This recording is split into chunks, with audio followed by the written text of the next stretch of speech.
तो अगर आप एक डीजल कार ओन करते हैं तो आप एक बड़ी मुश्किल में फंस सकते हैं। और ये बात मैं नहीं कह रहा हूं, आज के टाइम पे, आज के दिन पे इंटरनेट पे ये बात पूरी तरीके से छाई हुई है कि जो लोग डीजल ओन करते हैं उनके लिए एक बहुत बड़ी मुश्किल आने वाली है, जो कि हमारी सरकार जो है जिसकी ओर देख रही है, उनके पैनल जो हैं, जो डिसाइड करते हैं नीतियां, वो देख रहे हैं इस ओर कि 2027 तक जो है डीजल कार्स को पूरी तरीके से बैन कर दिया जाए ऐसी सिटीज पे जहां पर की जनसंख्या 10 लाख से ऊपर है। लाइक दिल्ली, एनसीआर, मुंबई, कोलकाता, ऐसे बहुत सी सिटीज होंगी, आप आसानी से सर्च कर सकते हैं जहां की जनसंख्या 10 लाख है या उससे ऊपर है।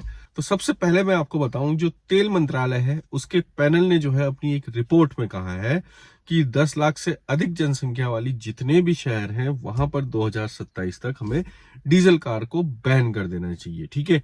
और तेल मंत्रालय का जो पैनल है वो है एनर्जी ट्रांजिशन एडवाइजरी कमेटी। बिल्कुल समझ से परे है ये चीज, और ये थिंकिंग भी समझ से परे है कि यार हमारा पैसा वेस्ट थोड़ी ना है। आप जो डीजल कार है उस पे बैन लगा दो ना, मैन्युफैक्चरिंग पे बैन लगा दो, खत्म कहानी। ठीक है। अगर आपको इतना ही एनवायरमेंट की जो है फिक्र है तो आप सीधे जनता के ऊपर क्यों थोप रहे हैं। मेरा ये कहना है कि जो भी प्रॉब्लम्स हैं, जो भी चीजें हैं, वो सब पब्लिक क्यों फेस करे। सीधे सीधे मैन्युफैक्चर पे आप बैन लगा सकते हैं। आप डीजल गाड़ियां बनेंगी नहीं तो रोड पे उतरेंगी नहीं, लोग लेंगे नहीं, तो आपको ये 10 साल का बैन या 4 साल का बैन 2027 तक सारी डीजल गाड़ियां बैन करने का कोई जरूरत ही नहीं पड़ेगी।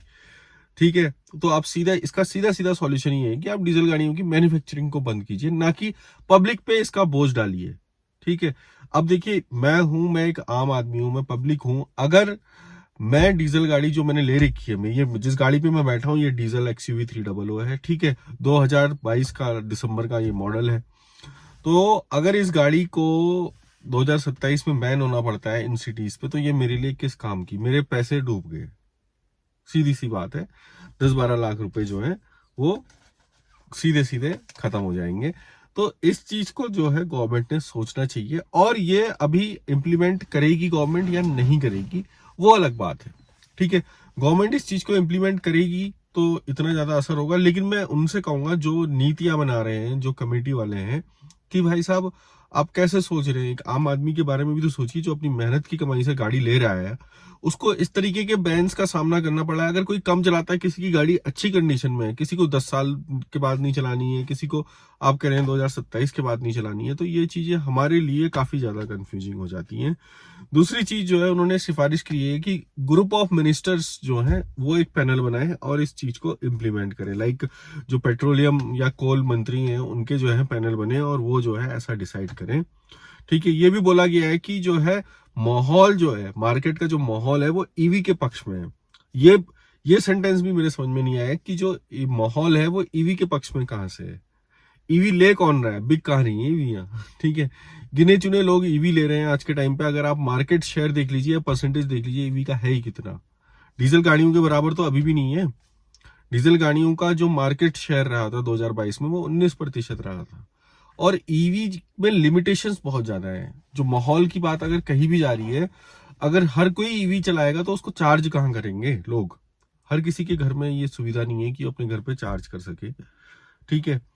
तो हर जगह पार्किंग नहीं होती है घर पे, कहीं पर को जो है अलग पार्किंग में भी गाड़ी को खड़ा करना पड़ता है। तो थोड़ी सी लिमिटेशंस तो है ही, क्योंकि ईवी की रेंज भी बहुत कम है। अब देखिए 10 लाख रुपए की कॉमेट आई है। अगर ढंग की गाड़ी मुझे ईवी चाहिए तो मेरे पास 18-20 लाख रुपए होने चाहिए ईवी के लिए। या तो ईवी के रेट्स ही इतने कम हो कि लोग उसकी ओर आकर्षित हों, लेकिन ईवी के जो रेट हैं वो भी काफी ज्यादा हाई है इस टाइम पे।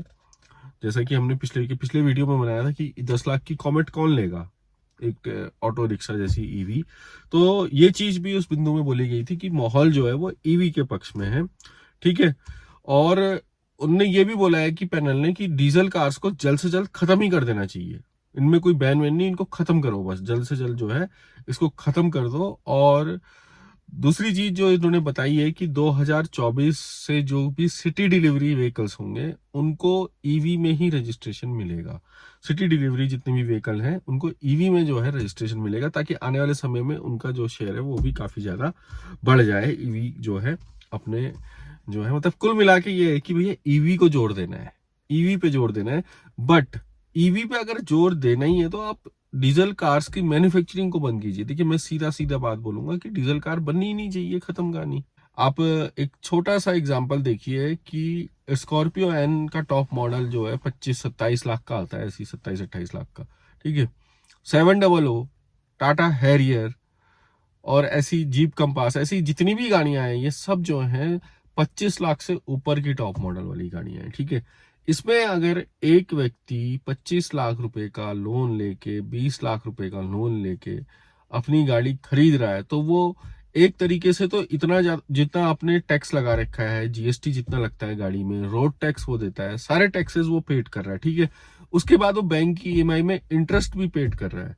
अब वो सारी चीजें पेड करने के बाद भी जो है उसको अपनी गाड़ी की वैलिडिटी अगर नहीं मिलेगी, ठीक है, तो एक तरीके से उसका लोन खत्म नहीं हुआ होगा और आपने गाड़ी उसकी जो है गाड़ी पे बैन लग जाएगा, क्योंकि आज के टाइम पे 5 साल 7 साल का ही लोन लोग लेते हैं मैक्सिमम टाइम।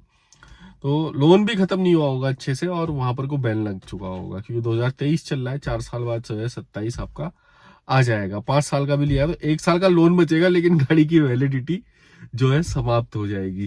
तो इस तरीके से जो है जनता का पैसे का जो है मजाक नहीं बनाना चाहिए।